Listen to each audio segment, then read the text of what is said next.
Okay guys, we're doing segment 2, Deep Thoughts with Coach Brett. Just I think some ways for us to get a little bit of professional development and just communication with you guys. I realized doing this with Josh Sather a bunch of times, he's like, hey, we should video this for everyone. So segment 2 is on the box jump, and what we found, or I heard some conversations about the potential danger of the box jump right after the game. So we had an athlete at the games. What was her name, Josh? Who? Alethea Boone, who ruptured her Achilles in the, I think it was the 13th workout, which was the 40 box jumps, 20 ground to over shoulder with the heavy med balls.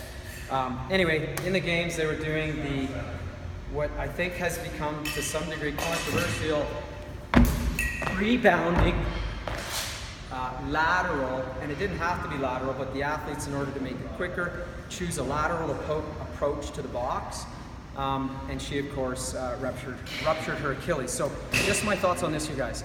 I don't believe that the box jump is a dangerous movement. I believe that plyometric jumping or rebound jumping, and the debate and the conversation mostly goes to the rebounding box jumps versus, I'll just quickly go through the scales. So we all know that we can jump up, extend, and then step down. The danger comes when we're jumping down. It doesn't matter how high we jump. The impact, in fact, the higher we jump becomes less. The higher I jump, the more the height of the box reaches the height of my jumping apex. So in theory, at my max box jump, where I reach exactly my apex, if I manage to time that and situate my center of mass on top of a box, I have zero impact because the ground or the box has met me at my apex. So there's never going to be a danger jumping as high as you want to jump on a box. Feel free to jump as high as you want. You'll never blow an Achilles landing a high box jump. The problem is, the higher you go, the further you fall.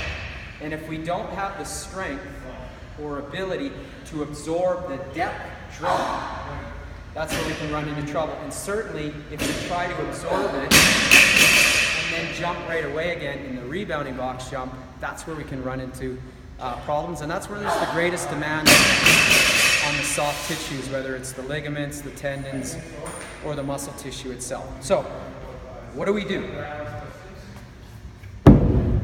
You guys already do this. So what we do is we scale the box jumps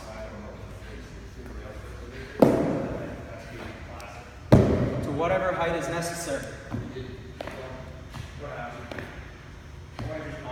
And or we choose a step down versus a jump down, and or a jump down pause versus a jump down rebound back up. So as coaches, we just need to be cognizant of the fact that a rebounding box jump is the most advanced form of the movement, and it puts the most stress on the soft tissues. The only athletes that should be doing that are the ones that are capable of doing it. You can actually see when any athlete is capable of doing it, because in their rebound, they'll be able to quickly come off the ground.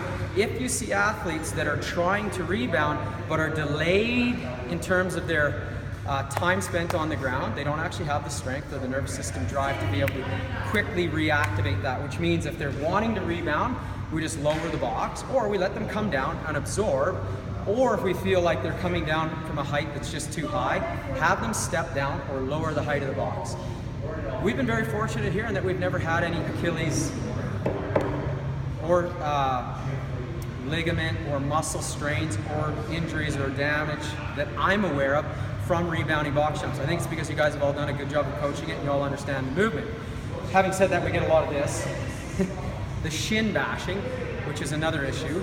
But we've done a good job. You guys, I think, understand the movement. I just wanted us to collectively have an opinion relative to this. And to cap it off, my opinion is that plyometrics, rebounding box jumps, and movements of that nature are natural normal and should be developed. We should not be afraid of them. Rebounding box jumps are not bad. They're just a very demanding exercise that are only for those athletes that we believe are ready for them. Or if you want someone to develop that, you can have them do it at low heights. So this is a rebound, and I think it's, it's relatively unlikely, and if you think that it's appropriate for a given athlete to do a rebounding box jump at low height, you can by all means have them doing that. The training effect is greater, and it is an important training effect.